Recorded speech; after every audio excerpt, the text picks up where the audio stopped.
Jesús, en el capítulo 24 de Mateo, habla de un esclavo fiel y prudente, o fiel y discreto, un asunto que se ha vuelto un pilar doctrinal para la religión de los testigos de Jehová. Pero bíblicamente, ¿quién es realmente el esclavo fiel y prudente? ¿Y a quién usa Jehová hoy día? Jesús responde la pregunta. Busquemos por favor Mateo capítulo 24, versículo 45. ¿Quién es en realidad el esclavo fiel y prudente a quien su amo puso a cargo de los sirvientes de la casa para darle su alimento al tiempo debido? El esclavo fiel y prudente. ¿Quiénes son? En la actualidad, ese grupo lo compone el cuerpo gobernante de los testigos de Jehová. Ellos nos dan a nosotros y a nuestros hermanos por todo el mundo alimento espiritual, guía y ayuda práctica. Pero ya sabemos esto, ¿verdad? Hemos leído muchas veces este versículo. Pero ¿nos hemos puesto a pensar en por qué creemos eso?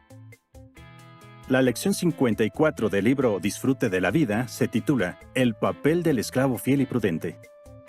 En esa lección, al estudiante se le hacen estas preguntas. ¿Qué le convence a usted de que Jesús está guiando al cuerpo gobernante? ¿Y cree usted que el cuerpo gobernante es el esclavo fiel y prudente? Estas preguntas son muy importantes. ¿Cómo las contestarías tú? Quizás en la adoración en familia o en una sesión de estudio personal veas práctico analizar esta lección, incluyendo la parte Descubra algo más. ¿Por qué es tan importante este asunto? Pensemos en esto. ¿Qué necesitaban los israelitas para seguir a los hombres que llevaban el arca del pacto hacia un río que se había desbordado? Tenían que estar completamente convencidos de que Jehová dirigía a esos hombres. De la misma manera, para poder seguir la guía del cuerpo gobernante incluso en los días tan difíciles que se acercan, tenemos que estar completamente convencidos de que es Jehová quien dirige a su pueblo por medio de su Hijo, Jesucristo. Bien, para los testigos, el esclavo es el cuerpo gobernante de los testigos de Jehová. Hubo un tiempo en que creían que todos los llamados ungidos lo eran. Sin embargo, desde hace algunos años, ellos solo aceptan a esta junta administrativa como el esclavo fiel. Sin embargo, una exégesis bíblica, que es un análisis imparcial, técnico y objetivo del texto para extraer su significado original, nos hace ver que en primer lugar, este asunto del esclavo no es una profecía, es más bien una parábola, y una parábola tiene como objeto entregar una enseñanza específica general. Para esto, abra su Biblia en Mateo 24. Usemos la última traducción, la del Nuevo Mundo de los Testigos. Veamos el contexto en el que está inserta esta parábola. Después de hablar de los últimos días y el retorno de Cristo a la tierra, notamos que el versículo 42 introduce la idea que sería reforzada por Jesús en una serie de parábolas. Y esta idea es la siguiente: estar vigilantes. Ese es el concepto central. Luego, en el versículo 43, aparece la primera parábola que refuerza ese concepto. Es la ilustración del ladrón por la noche y la actitud del dueño de una casa. El versículo 44 concluye entonces la parábola con el estar preparados para el retorno del Maestro. Si estas parábolas tuviesen un componente profético, como intenta hacernos creer la Watchtower, entonces forzosamente por esa regla, también esta parábola del ladrón y el dueño de casa tendría que tener ese cumplimiento profético. Habría que asignar un papel profético sobre a quién representa el amo de la casa, a quién representa el ladrón, y así por el estilo. Pero eso sería un poco absurdo, ¿no es así? Luego vamos a la segunda parábola, la que nos ocupa principalmente en cuestión, la del versículo 45, o esclavo fiel y prudente. Vamos a ella.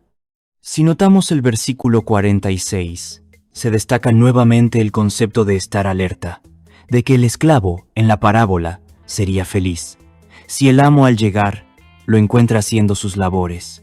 El versículo 48 habla de que este esclavo podría resultar ser malo y preferir no estar atento a la llegada de su amo.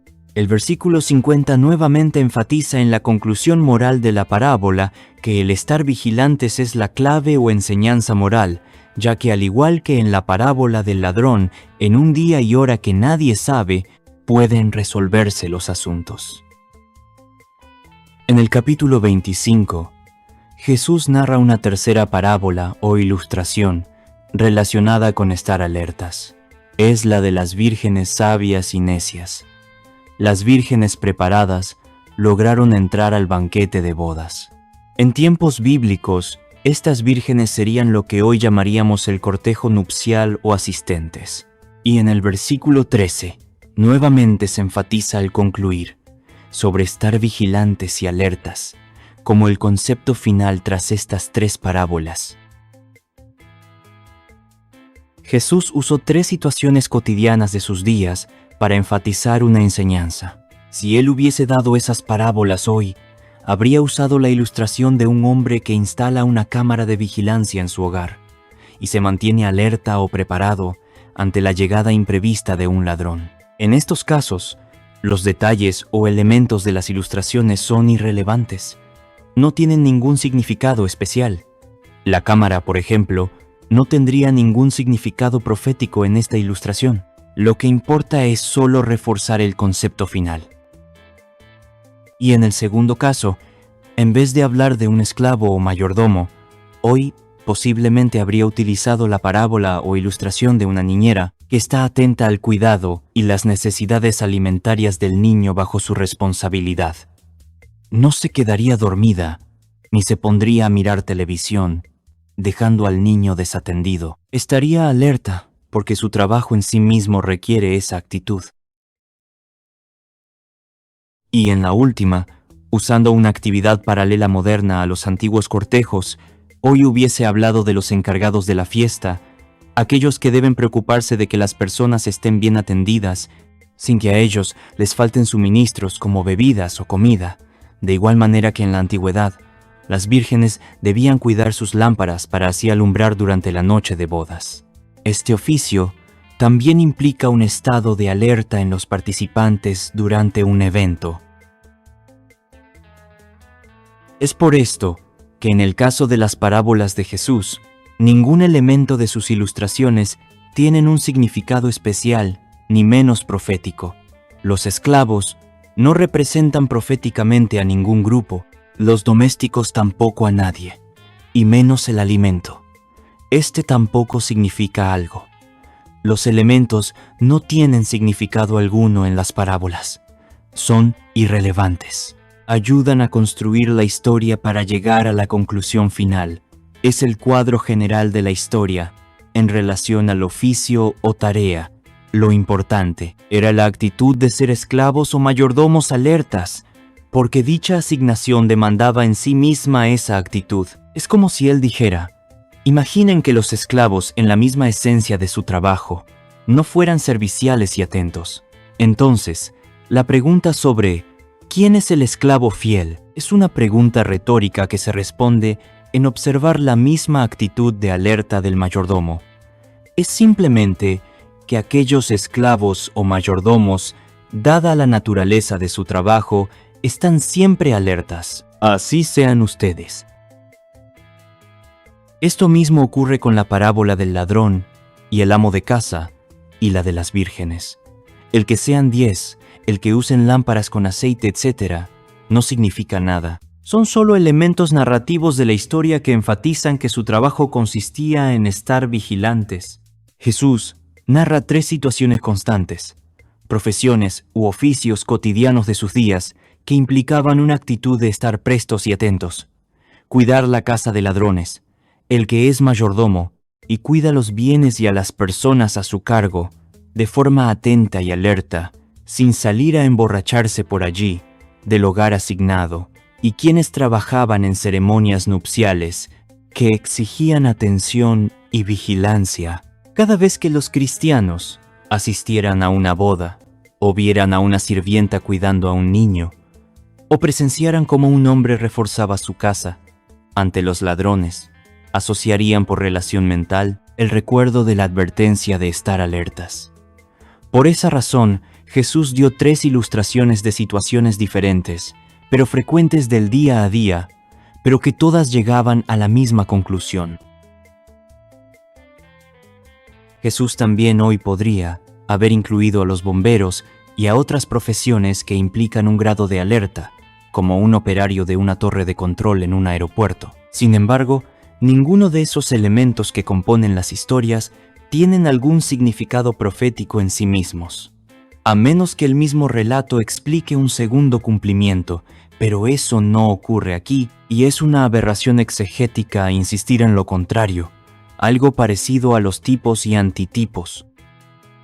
Es interesante que cuando la atalaya anunció el cambio que declaraba que ahora solo el cuerpo gobernante era el esclavo fiel, cumpliendo una profecía, le quitó hierro a que también se habla de que ese esclavo podría ser malo.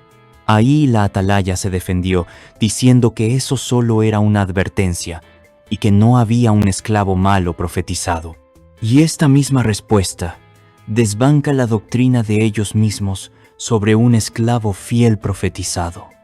Porque si finalmente, y como admiten, la posibilidad de volverse malos es solo una alternativa en una parábola con una lección o advertencia moral, toda la parábola es así o no lo es. No existe tal cosa de una parte que sí es profética y la otra no lo es, que es solo una advertencia moral.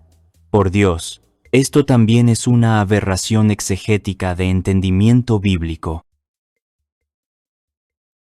Este es otro ejemplo de cómo manipular y repetir hasta la saciedad un texto bíblico mal interpretado y usarlo como un pilar fundamental para justificar la autoridad religiosa de la organización, aferrarse de él con uñas y dientes, de la misma forma como los católicos también han abusado de otras palabras de Jesús registradas en Mateo, sobre Simón Pedro, la roca y las llaves del reino.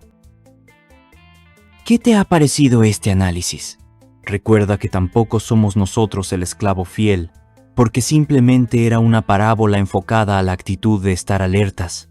Jesús usaba un ejemplo de una actividad frecuente en sus días, que existía en ciertos hogares con más recursos, hogares que podían contar con mayordomos o nodrizas. Lo importante de estas parábolas era la conclusión final sobre estar alertas, despiertos, como si trabajásemos en labores que exigieran ser atentos, alertas y vigilantes. Danos un me gusta, comenta y comparte. Muchas gracias.